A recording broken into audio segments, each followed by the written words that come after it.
You pick the short line, you commit to it, and the second you do, every other line starts moving faster. The price check takes forever, the person in front of you has a coupon nobody can find, and the thought lands, why is it always me? I always pick the wrong line. The thought is not bad luck.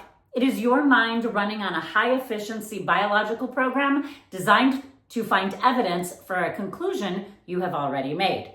My opinion, you do not get what you want in life, you get what you believe and what you are. Do you believe that, or does that feel like life is just unfair to you?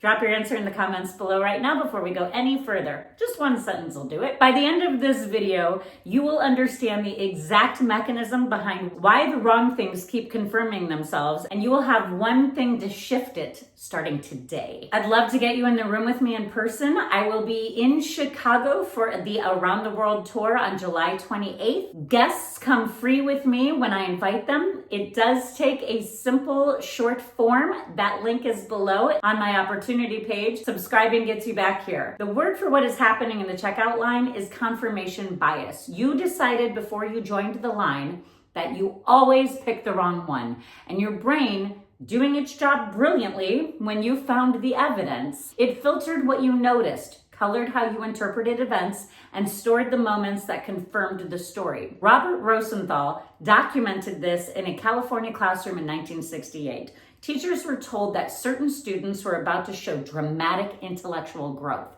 Those students were not special. They were randomly selected, but they produced dramatically better results than their peers. The teacher's belief changed how they showed up. More challenge, more encouragement, more specific feedback, and the students rose to match the occasion. The expectation created the outcome. Psychologist William Swan spent decades studying what he called self-verification. People do not just notice evidence that confirms their self-view, they actively seek it, elicit it from other people, and interpret ambiguous situations through it, even when the self-view is negative. The person who always picks the wrong line does not just notice slower moving lines, they chose relationships that confirm it. They read situations in ways that can confirm it. They sometimes behave in ways that produce it. You are not a victim of your reality. You are the author of a story your reality keeps confirming for you. Let me give you the tool.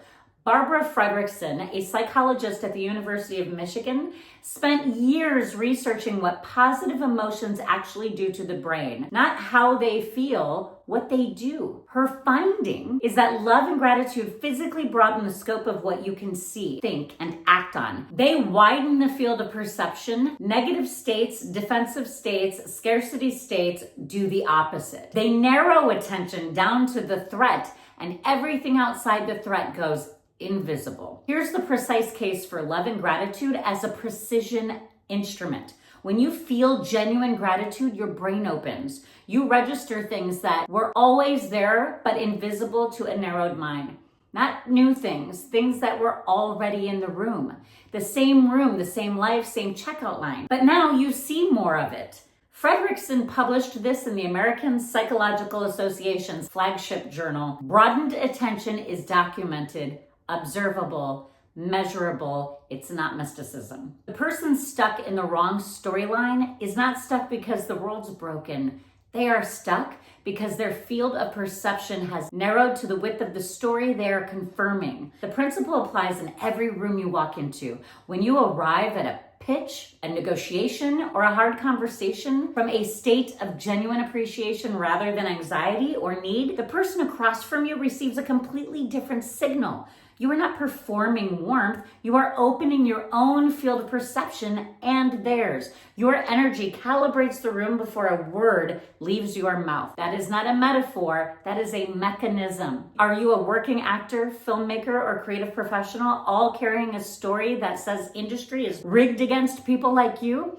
That story is not your destiny. It is your current evidence collection. The opportunity page in the description below walks through a vehicle that I use to build financial freedom so I can play my creative game on my own terms. Fill out the short form and the next page lets you book a short call with me and on your time. I started on food stamps, then $300 a week, then $1,000 a week. I'm documenting this entire climb in public from the beginning because the most valuable thing I can give you is not the view from the arrival. It is the proof that the climb is possible in real time on camera before the payoff. And I teach my students one principle that governs every stage of that climb.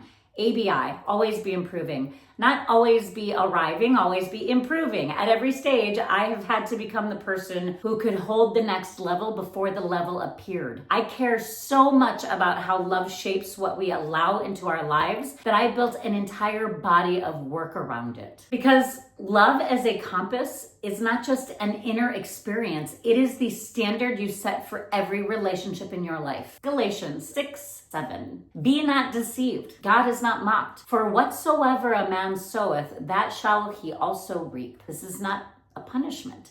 It is the harvest of the identity you have been planting. Sow the story and you will reap confirmation. Sow the expanded self-concept and you will reap expanded results. Love clears the glass, not all at once, not perfectly, but enough to start picking the right line. Still watching from the doorway? That's exactly what my free school community is for. Everything else, the business opportunity, the business coaching, all of it gets explained in there. Come see for yourself. There is no pressure and no obligation to do anything. It's free. Tomorrow's day 17, the final day of the program. So subscribe so it finds you. Share this with someone who really needs a reality check. And tell me in the comments, what is the story your mind has been collecting evidence for? Name it, then give me one receipt you already have that proves it is not the whole truth. You cannot fix a negative thought with another thought. You need a joyful action. And singing is the fastest, most research-supported, completely free one available to every human being on earth. I'm Chrissy Hogue Bartels, and I'll see you on day 17.